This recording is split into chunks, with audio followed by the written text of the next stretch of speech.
Hi, my name's Madison, and I'm presenting on the case Carew versus Prince. So to go over a few definitions first, image copyright law states that image copyright exists as soon as an image is created. When you take a photograph, you become the copyright owner of the image created, even if the creator never registers their work with a copyright office. So this means you hold exclusive rights to reproduce the photograph, display the image in a public space, distribute the photo, and create derivatives of the image. And in this case, a derivative is a new version of a work that is already copyrighted. So fair use is an exception when it comes to copyright law. Fair use is a legal doctrine that promotes freedom of expression by permitting the unlicensed use of copyright protected works in certain circumstances. So one of these certain circumstances is a newspaper can publish photographs of works and use them as part of an article. And then the statutory factors considered when deciding whether a reproduction of a work is fair use is the purpose and character of the use. This includes whether the use is of a commercial nature or if it's for nonprofit educational purposes, and then the nature of the copyrighted work. So if it's highly creative, it's less likely to be considered fair use, and if it's fact-based, it's more likely to be considered fair use. The amount and substantiality of the portion used in relation to the copyrighted work as a whole, and then the effect of the use upon the potential market or value of the copyrighted work. Lastly, transformative art. Transformative pieces are pieces that generate a new expression, meaning, or message. Transformative pieces have a further purpose or different character and do not substitute for the original use of the work. So now for the relevant facts in my case that was decided in April of 2013. The plaintiff is Patrick Carew and the defendants are Richard Prince, Lawrence Gagosian, and his Gagosian Gallery. So Patrick Carew published his book, Yes, Rasta, in 2000. This is a book of photographs that he took during the 6 years that he spent living amongst Rastafarians in Jamaica. In 2007 to 2008, Richard Prince used several of Carew's Yes, Rasta photographs as the foundation for his own works. Prince called the series of these reworked pieces Canal Zone, which he put on display in multiple exhibitions. And one of these exhibitions was at New York's Gagosian Gallery, owned by Lawrence Gagosian. The works within this series were all technically reworked, some more than others, although Prince never sought nor received permission to use Carew's photographs. The exhibition included the sale of catalogs that contained reproductions of Prince's paintings. Prior to the Gagosian show, gallery owner Christian Sell contacted Carew inquiring about an exhibition of his work, including prints from Yes Rasta. Upon falsely assuming that Carew was, in quotes, doing a bigger and better show with Richard Prince, Sell decided that she would not put on a Rasta show because it had been, in quotes, done already. Sell remained interested in exhibiting prints from a different collection of Carew's, but Carew never followed through. And then in 2008, plaintiff Carew sued defendants Prince and Gagosian and his Gagosian Gallery for copyright infringement.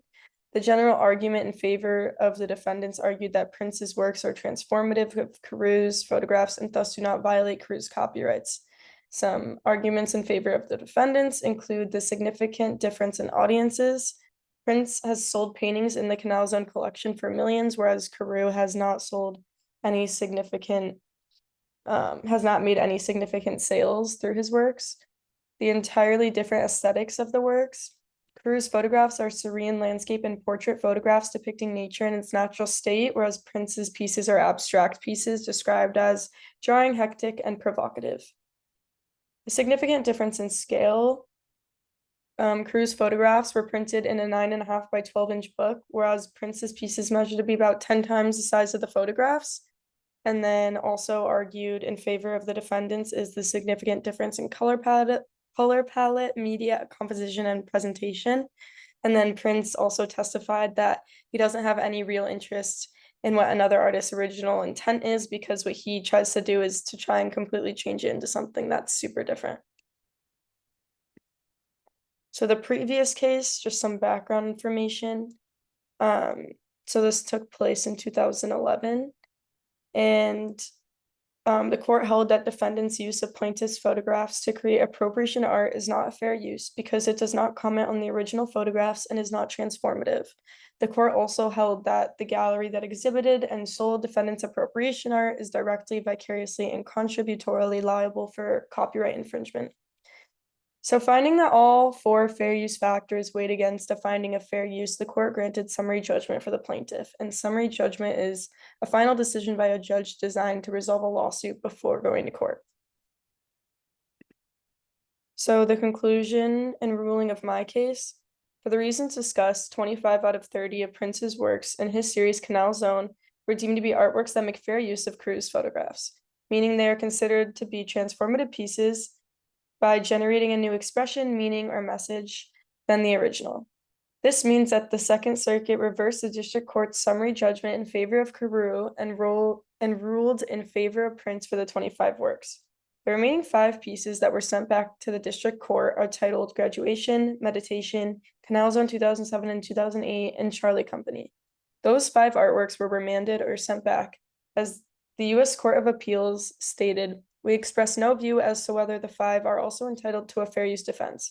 The case is remanded for further proceedings consistent with this conclusion by the U.S. Court of Appeals.